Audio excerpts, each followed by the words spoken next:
Sur toute la planète, le même schéma se répète. L'apparition de guérisons inexplicables ou miraculeuses qui font que des personnes atteintes de maladies incurables guérissent de manière inattendue et au-delà de tout doute. Des guérisons qui sont une réalité tangible défiant les fondements de la science la plus orthodoxe. Dans cette vidéo, nous verrons les miracles médicaux impressionnants. Il y a un certain nombre de personnes dont la guérison, qu'elle soit due à leur conviction religieuse, à leur force intérieure, ou simplement à la pure coïncidence ou causalité, échappe à la connaissance humaine actuelle sur les maladies. Il existe également un groupe spécifique de guérisseurs religieux qui utilisent de toutes sortes de manières les croyances des gens pour réaliser ce qui semble être davantage un spectacle, souvent très lucratif, que l'un des prétendus miracles, si souvent mentionnés. Ils se proclament guérisseurs par la grâce de Dieu, mais en réalité, leurs objectifs sont de tirer profit de cela plutôt que de fournir un service à la communauté. Ils organisent des réunions très spectaculaires où la parole et le contact avec ces individus enflamment un public désespéré et, bien sûr, très nécessiteux, les faisant croire qu'un faiseur de miracles est devant eux. Mais entrons directement dans ce groupe de guérisons que la science actuelle ne peut pas expliquer. Y a-t-il des éléments qui augmentent les chances de guérison ? Il semble que la réponse à cette question soit oui, mais cet élément n'est pas seulement, comme on le croit généralement, le fait qu'une force supérieure, quelle qu'elle soit, puisse intervenir. Il est possible que la puissance de l'esprit interfère à un moment donné dans l'évolution inexorable de la maladie. Il faut prendre en compte que dans les soi-disant milieux religieux, il y a un plus grand nombre de guérisons, ou bien si le fait de rassembler un grand nombre de personnes, celles-ci sont contrôlées de manière plus ou moins directe. Cependant, il existe d'importants groupes de personnes sans conviction religieuse déterminée dans lesquelles des circonstances similaires se sont produites et qui n'ont pas attribué à une intervention divine la rémission de leur maladie. L'existence de miracles entre en conflit direct avec la science actuelle, pour laquelle la présence de ceux-ci représente un obstacle important à une connaissance plus rationnelle.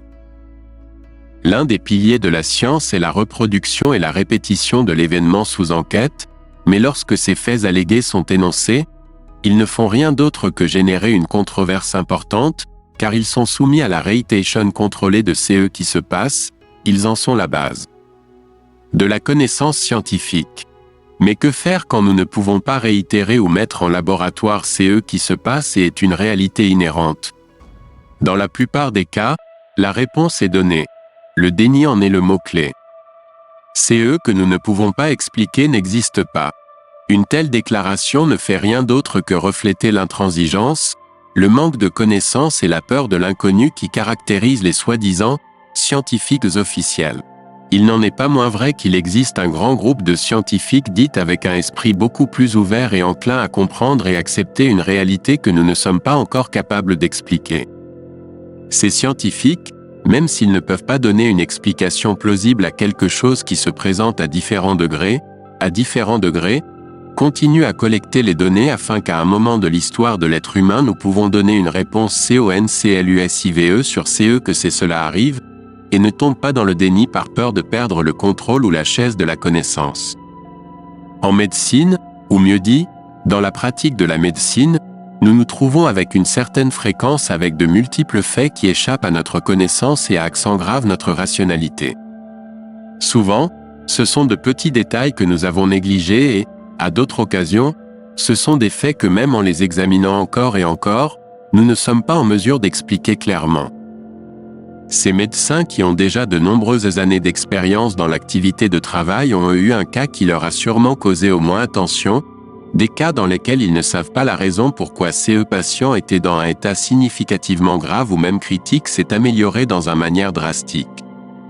Un exemple clair de cela serait ces patients qui sont en USI, dans un état de coma, pendant une période plus ou moins longue, quand d'une manière totalement inexplicée, ils s'inversent et ont à nouveau une image de conscience comme celle d'avant.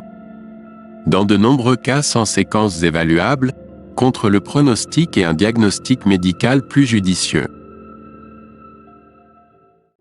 Parlons du cas de Sam Hemming, une jeune fille de 22 ans qui, après un grave accident de la route, est tombée dans un coma.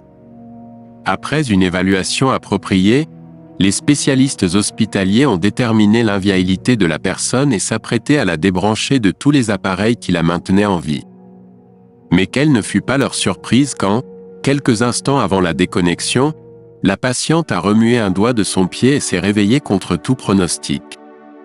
Elle se remet actuellement de toutes ses séquelles. Malgré tous les moyens de diagnostic et de pronostic disponibles à l'hôpital, ils ont échoué de manière retentissante, car si cette personne avait été déconnectée du support vital nécessaire à ce moment-là, elle aurait inévitablement perdu la vie. De quoi pourrions-nous parler ici? Le diagnostic a-t-il échoué? Miracle médical? Il faut comprendre qu'il existe encore de nombreux tableaux que la médecine n'a pas complètement compris, et bien que des protocoles de diagnostic et de traitement des patients existent dans les hôpitaux, il faut dire que bien des fois ils peuvent échouer, non pas en raison d'une mauvaise pratique, mais parce qu'une partie reste encore inconnue.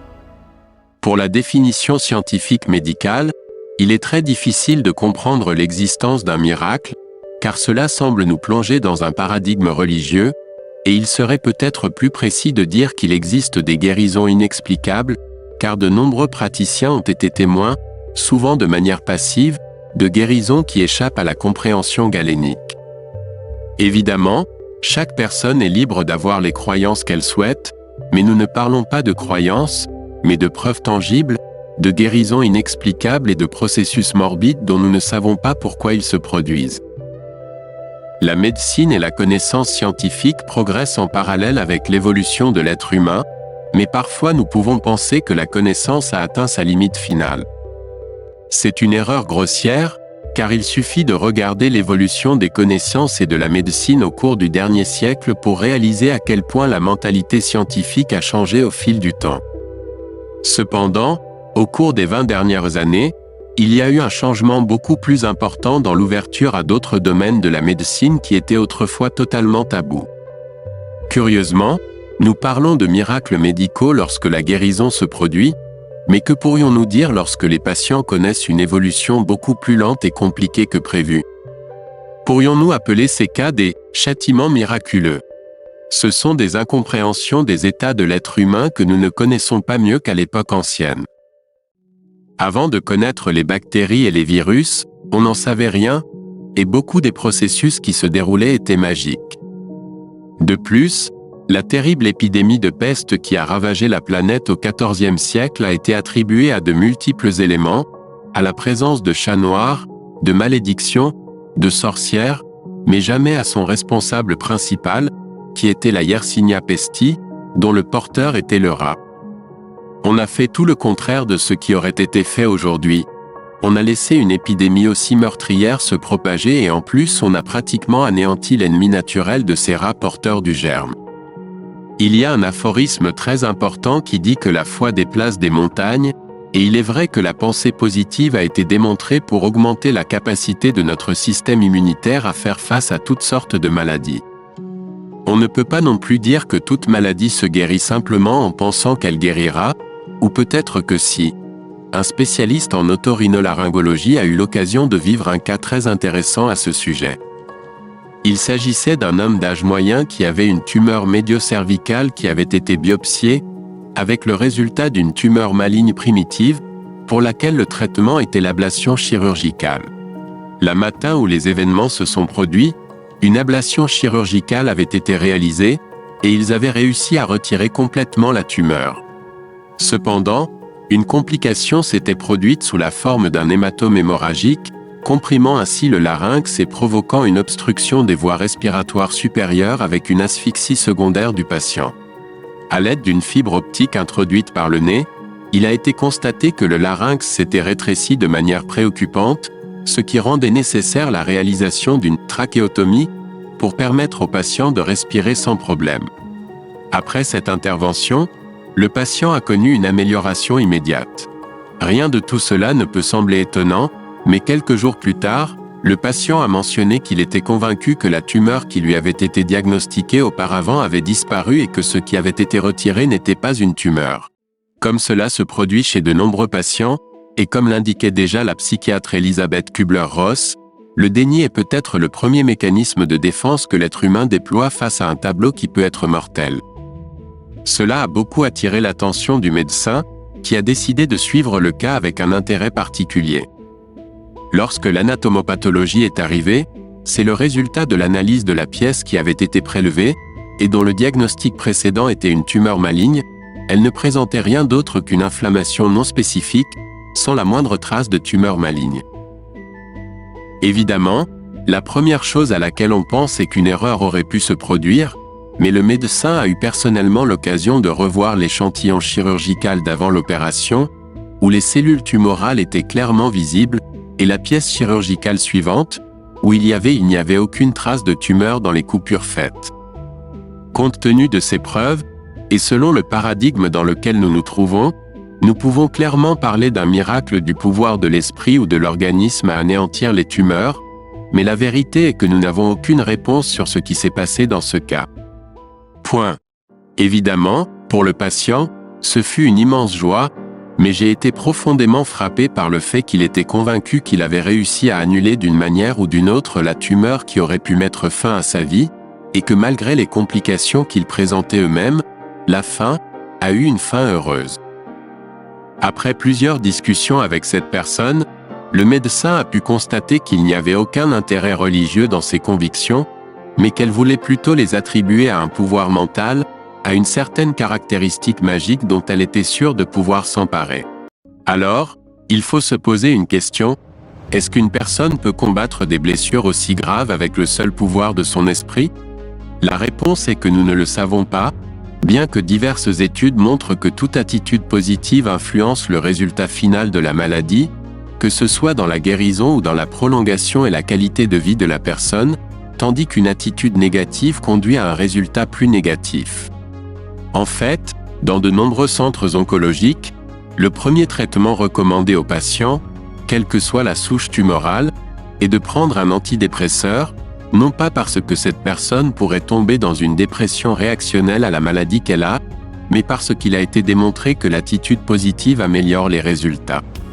C'est la dernière réflexion qui consiste à décider que, même si la science qui se demande est liée à la présence de militaires ou de curations inexpliquées, il est très difficile de reconnaître qu'il existe aujourd'hui beaucoup de cas médicaux qui contreviennent aux appels des lois naturelles de l'être humain, et par tanto abria que tomar conscientia de que nous découvrons beaucoup plus de choses que nous créons connaître.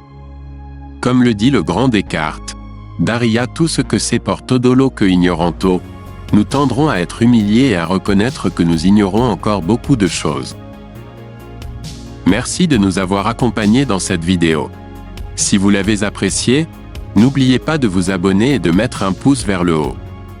À la prochaine.